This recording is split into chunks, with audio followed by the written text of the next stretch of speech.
का जो real estate में इन्वेस्ट करने का आइडिया है ना, वो ठीक नहीं है। आजकल रियल एस्टेट का मार्केट कुछ ज्यादा ही ग्रो नहीं कर रहा है। परिवाना में साउथ लग्जरी अपार्टमेंट्स जो कि 1133 थे, वो 3 दिन के अंदर सारे के सारे बिक गए और इसकी टोटल कीमत पता है कितनी थी?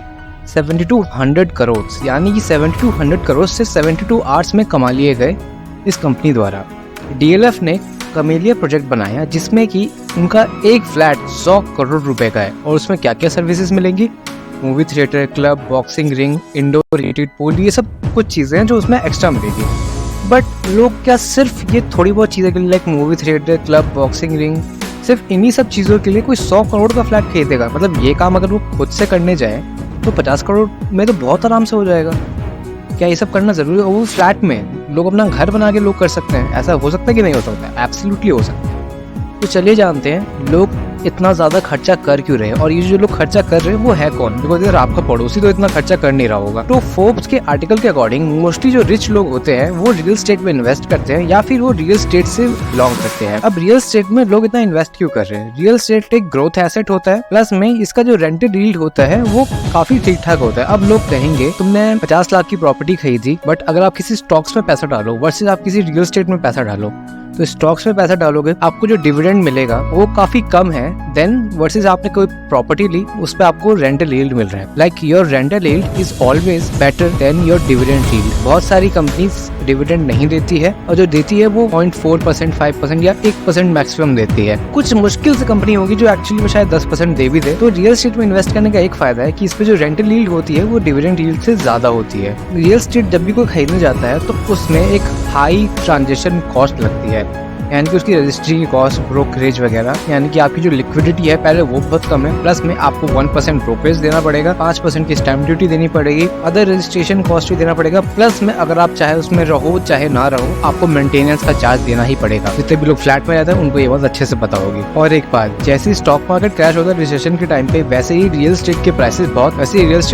बहुत कम हो जाते हैं रिसेशन के टाइम पे। अब रियल एस्टेट में इन्वेस्ट करने का सिर्फ कोई एक तरीका नहीं है जाके लैंड खरीदो या प्रॉपर्टी खरीद लो। सिर्फ ये एक तरीका नहीं है, और भी तरीके हैं। जैसे कि अगर आपको सीधा लैंड और प्रॉपर्टी की जद्दोजहद नहीं करनी है, एक चीज है रीट्स, यानी कि रियल एस्टेट इन्वेस्टमेंट ट्रस्ट, जिसमें कि एक पर्सन 500 या 1000 रुपए तक के पर यूनिट उठाता है। जैसे कि म्यूचुअल फंड में आप यूनिट खरीदते हैं, वैसे रियल एस्टेट में रीट्स की यूनिट खरीदते हैं। और जिन ट्रस्ट को आप पैसा देते हो वो ट्रस्ट जाके मॉल्स को, प्रॉपर्टीज को और अच्छी अच्छी बिल्डिंग्स को खरीदती है, किराए पे लेती है। और मोस्टली ये जो कंपनीज होती है वो कमर्शियल प्रॉपर्टीज को खरीदती है ताकि कमर्शियल प्रॉपर्टीज में ज्यादा अच्छा डिविडेंड मिले। ये जो रेंट आता है उस रेंट का 80 to 90% जो कस्टमर्स हैं, जो इन्वेस्टर्स हैं, उनको मिलता है। यानी कि अगर आप डिविडेंड के मामले में देखते हैं तो इसमें जो रेंट है वो 80 to 90% आपके पास रहेगा, बाकी कंपनी के पास। प्लस में आप इस पैसे को निकाल भी सकते हैं। लेकिन इसमें भी एक दिक्कत है, रियल एस्टेट इंडाइसिस की दिक्कत, यानी कि आप जिस शहर में रहते हैं आप उसी शहर में इन्वेस्ट कर सकते हैं। क्यों यार, ये कैसा रूल है? एक्चुअली ये कोई रूल नहीं है। जैसे कि NSE पे एक स्टॉक डला, मान लीजिए टाटा मोटर्स का, तो वो स्टॉक अगर आप दिल्ली में देखेंगे तब भी उतने का ही रहेगा, और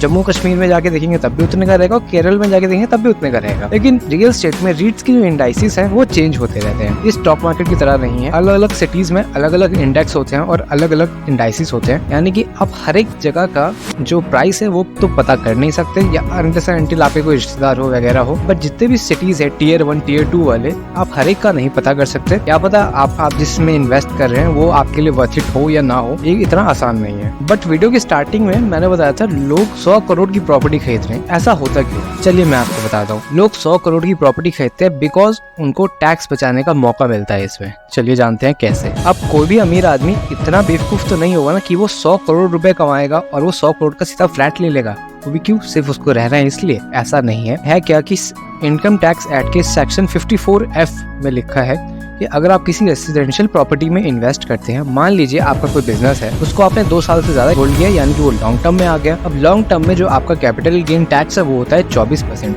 और उस बिजनेस में आपने मान लीजिए 100 करोड़ रुपए कमाए, या फिर उस बिजनेस को बेच के आपने 100 करोड़ रुपए कमाए, वो जो 100 करोड़ है उस पर 24 करोड़ रुपए का टैक्स बनेगा। लेकिन यहाँ पे एक रूल आ जाता है, वो है सेक्शन 54F, जिसमें कि गवर्नमेंट कहती है अगर आप इस 100 करोड़ रुपए को किसी रेसिडेंशियल प्रॉपर्टी में लगा देते हैं, नॉट कमर्शियल, सिर्फ रेसिडेंशियल, यानी कि जहाँ पे लोग रहते हैं वहाँ पे, उस पे आपको कोई भी टैक्स नहीं देना पड़ेगा, 0 टैक्स। इसीलिए लोग 100 करोड़ की भी प्रॉपर्टी खरीद रहे हैं। और पिछले 5 सालों में 8 सिटीज में जो रियल एस्टेट के इन्वेस्टमेंट और जो ग्रोथ रहा है वो होता है 13%, यानी कि आपने जो इन्वेस्ट किया उससे आपको 13% की ग्रोथ मिलेगी। बट ये सिर्फ एक फायदा नहीं है। अगर आप किसी रियल एस्टेट में इन्वेस्ट करते हैं तो ये सिर्फ टैक्स का फायदा नहीं देता, 2-3 फायदा और होते हैं। पहला है ओपीएम का, यानी अदर पीपल मनी। अब मान लीजिए आप बैंक में जाते हैं, आप बोलते हैं मुझे 10 लाख रुपए चाहिए क्योंकि मुझे इस कंपनी के शेयर्स खरीदने हैं, वर्सेस आप बैंक में जाते हैं और कहते हैं कि मुझे 50 लाख चाहिए क्योंकि मुझे ये घर खरीदना है। तो आपको कौन से केस में ज्यादा आसानी से वो लोन मिल सकता है? केस नंबर 2 में, क्योंकि कोई भी बैंक नहीं चाहता कि भाई हाँ मैं शेयर्स खरीदने के लिए पैसा दूं। दूसरा होता है एप्रिसिएशन। रियल एस्टेट जो है वो हमेशा एप्रिशिएट करता है, जब रिसेशन है तब टाइम कम है, अदरवाइज उसका एप्रिसिएशन अच्छा खासा रहता है। अगला है टैक्स बेनिफिट। जो टैक्स बेनिफिट मैंने आपको बताया कि अगर 100 करोड़ रुपए कमाया और वो पूरा का पूरा रियल एस्टेट में डाल दिया तो इसको 0 टैक्स देना पड़ेगा। अगला है रेंटल इनकम। अगर किसी ढंग की प्रॉपर्टी में इन्वेस्ट किया गया है और उस पर रेंट अच्छा खासा आता है तो देखा जाए तो आपने जो लोन लिया है वो भी आराम से पूरा हो जाएगा सिर्फ उस रेंटल इनकम के जरिए। बट ये इतना ज्यादा प्रेवलेंट नहीं है, बिकॉज जो बैंक का इंटरेस्ट है वो काफी अच्छा खासा रहता है और जरूरी नहीं है आपको इतना ज्यादा इंटरेस्ट रेट मिल भी जाएगा। ये वीडियो आपको कैसा लगा ये मुझे कॉमेंट में बताइए, और अगली वीडियो आप किस टॉपिक पे चाहती है ये हमें कॉमेंट में बताइए, और मिलते हैं अगली वीडियो पे। तब तक के लिए bye bye. Make sure to subscribe the channel.